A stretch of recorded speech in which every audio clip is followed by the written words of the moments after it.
इंसानियत के जन्म से पहले जब धरती पर सिर्फ रेत और पहाड़ थे, अल्लाह ने एक खास जगह चुनी, बैतुल मुकद्दस। क्या आप जानते हैं, हजरत आदम ने सबसे पहले काबा बनाया और फिर 40 साल बाद यहाँ मस्जिद अल अक्सा की बुनियाद रखी। फरिश्तों ने आदम आसब को सोने, चांदी और मोतियों से बनी एक मस्जिद दिखाई थी। यह वही जगह है जहां बाद में हजरत इब्राहिम ऐशक ने अपने बेटे की कुर्बानी देने का सपना देखा। कुरान में इसे अल मस्जिद अल अक्सा, सबसे दूर वाली मस्जिद, कहा गया।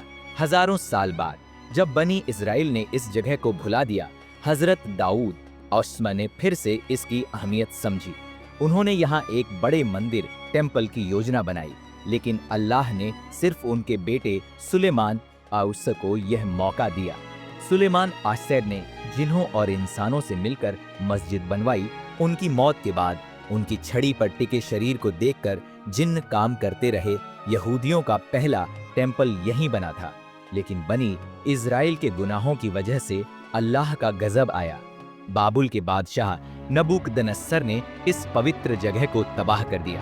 70 साल तक यहाँ सिर्फ खंडहर थे, जब तक कि हजरत उजैर आस ने इसे दोबारा नहीं बनवाया। यहूदियों का दूसरा टेम्पल, सेकेंड टेम्पल, 516 ईसा पूर्व में बना। रोमनों ने 70 ईसा पूर्व में इसे फिर से नष्ट कर दिया। वेस्टर्न वॉल, वेलिंग वॉल इसी का बचा हुआ हिस्सा है। फिर आया वह पवित्र रात, लैलतुल मेराज। पैगंबर मोहम्मद सवै बुराक पर सवार होकर मक्का से यहाँ पहुंचे। सभी पैगंबरों की इमामत करने के बाद वह 7 आसमानों की सैर पर गए। यह वही जगह है जहां से मेराज हुआ। पहली किबला होने का गौरव हदीस में इसकी फजीलत पर कई वर्णन। 737 ईस्वी में हजरत उमर रप्पे ने यरूशलेम फतह किया। जब उन्होंने मस्जिद का हाल देखा तो रो पड़े। खुद खाक छानकर उन्होंने इस जगह को साफ किया और एक साधारण सी मस्जिद बनवाई। उमर रेयर ने ईसाई पादरी के साथ मिलकर सही जगह ढूंढी। लकड़ी के खंभों वाली सरल मस्जिद बनी। यहूदियों को 500 साल बाद प्रार्थना की इजाजत मिली। खलीफा अब्दुल मलिक ने 691 ईस्वी में डोम ऑफ द रॉक बनवाया। ये दुनिया की पहली बड़ी इस्लामिक इमारत थी। सोने का गुंबद, फारसी कारीगरी, बेजोड़ नक्काशी, सब कुछ अल्लाह की बड़ाई बयान करता था। 20 किलो सोना गुंबद पर लगा। अंदरूनी दीवारों पर कुरान की आयतें, रॉक ऑफ मोरिया को संरक्षित किया गया। 1099 ईस्वी में क्रूसेडर्स ने यरूशलेम में खून की नदियां बहा दी। उन्होंने मस्जिद को टेम्पल ऑफ सोलोमन बना दिया और अंदर शराब पीते थे। लेकिन 188 सी में सलाहुद्दीन अय्यूबी ने इस्लामी गौरव वापस लाया। सलाहुद्दीन ने खुद झाड़ू लगाकर मस्जिद साफ की, नए मिंबर और मीनारें बनवाईं।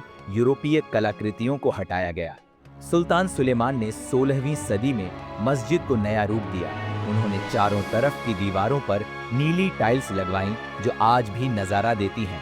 ऑटोमन्स ने 400 साल तक इसकी हिफाजत की। 1917 में ब्रिटिशों ने यरूशलेम पर कब्जा किया।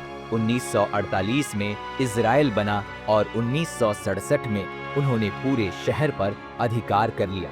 आज अल अक्सा के नीचे सुरंगें खोदी जा रही हैं, लेकिन मुसलमान हर जुमे को लाखों की तादाद में यहाँ जमा होते हैं।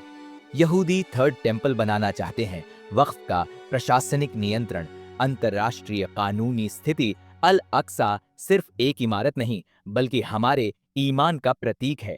जब तक यह मस्जिद कायम है, इस्लाम की रोशनी बुझने नहीं पाएगी। हम सब की जिम्मेदारी है कि हम इसकी हिफाजत के लिए जागरूक रहें।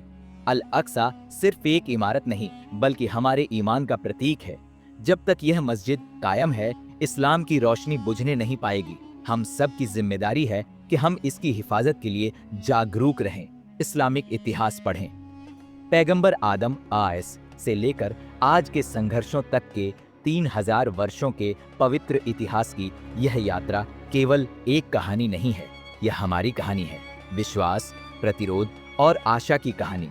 इस्लामिक इतिहास पढ़ें, फिलिस्तीनियों का साथ दें, दुआओं में अल अक्सा को याद रखें।